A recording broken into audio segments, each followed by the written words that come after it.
Unleash, where wellness gets unfiltered. This is the podcast where real talk meets whole self-transformation.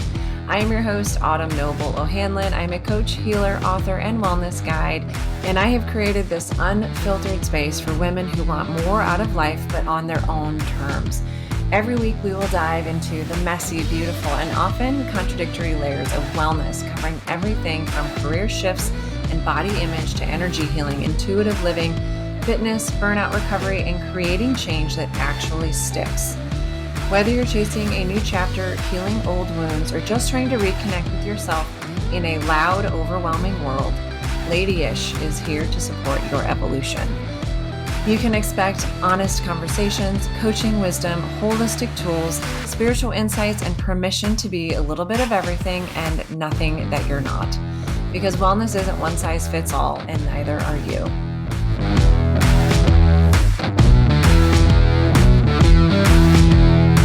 Welcome back, my friends, to the podcast. Today we are continuing our discussion on identity and ego and outgrowing identities.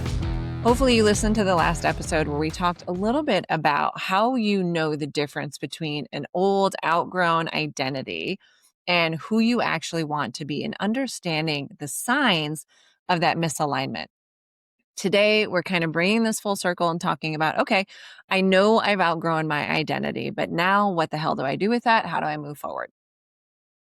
There is a strange season of life for most of us that doesn't often get talked about enough. And it is that space between who you've been and who you're becoming.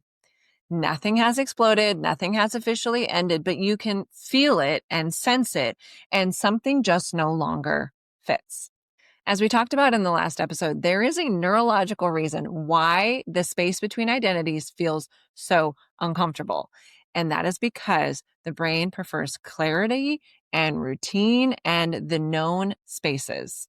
When an identity no longer fits, but a new one hasn't really fully formed yet, the nervous system experiences ambiguity, which the brain starts to interpret as danger and a threat to survival.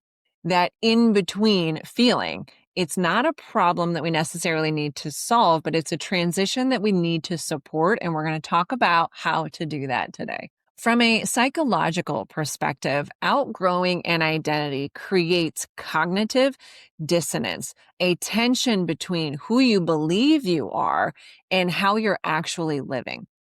And this often shows up as irritation with routines that you used to tolerate with ease, resentment towards expectations that you once previously accepted, a sense that you're performing your life instead of living it, or fantasizing about escape and just leaving it all behind. That one, my friends, is what I hear most often from the women I'm coaching who are experiencing this type of dissonance and knowing that they need to change something.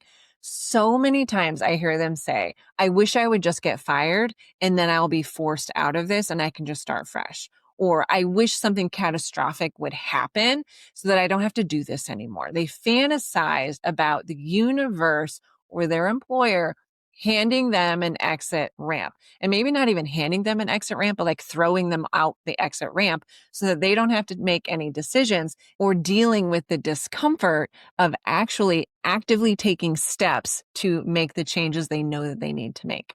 But here's what I want to call out and really dispel here. This myth of the dramatic reinvention needs to be talked about.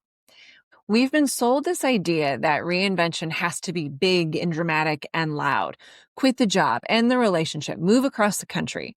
But most people don't need to fully escape their lives. They just need to update their identity within their life. In my experience as a coach of high achieving professionals from all over the world, what I have found is that that type of sudden, dramatic change, it's not courage. It's nervous system overload and complete meltdown. When identity change isn't conscious, it becomes reactive. And that's what we're seeing in those big dramatic shifts. When someone is chronically dysregulated, the brain will seek some kind of a dopamine hit and dopamine relief, often through sudden, drastic change. Because blowing things up creates a temporary sense of control and excitement that lights up that part of our brain. but it doesn't create long-term alignment. It rarely does. When people blow things up dramatically, it's not because they want chaos, it's because they want relief. Conscious reinvention works very differently. So I want to start out of the gate and dispel any thought that I'm encouraging you just to burn it all down and get that exciting relief. That is not the intention here. We're talking about conscious investment in reinvention through small steps. Looking back, I knew that I was on the wrong career path almost right out of the gate in my legal career. When I first met my coach, I walked away thinking very clearly, I want to do what you do. And I felt the same way when I met my spiritual coach and healer. I wanted to be like her and I wanted to offer the support that she offered. But fast forward 16 years into practicing law, I'm finally coming full circle. The point is that when I realized that some shifts needed to happen, it didn't happen overnight. It was a very gradual wearing away process. I started exploring those spaces a little bit more, adding more of those elements into my life. It started out with simple meditation and yoga as often as I could get it in. Then it led into more coaching, more Reiki work, sound healing, exploring tarot. I spent an entire year pulling tarot cards every single day, studying them, studying their symbolism, and practicing meditating to see how the cards could help me access my own intuition and my own knowing. But those little steps over time led to greater change. And so it wasn't a catastrophic burning my life down. Ultimately, my final leap kind of felt like that, but I had built a lot along the way to support that bigger shift. So how do we reinvent ourselves without burning it all down? Our brains are beautiful machines that are capable of change throughout our life through neuroplasticity. True and lasting change comes through repetition and safety, not a shock to the system by burning it down. Identity shifts will stick only when new behaviors are practiced consistently, when the old rules are questioned compassionately and without judgment for why we subscribe to them in the past.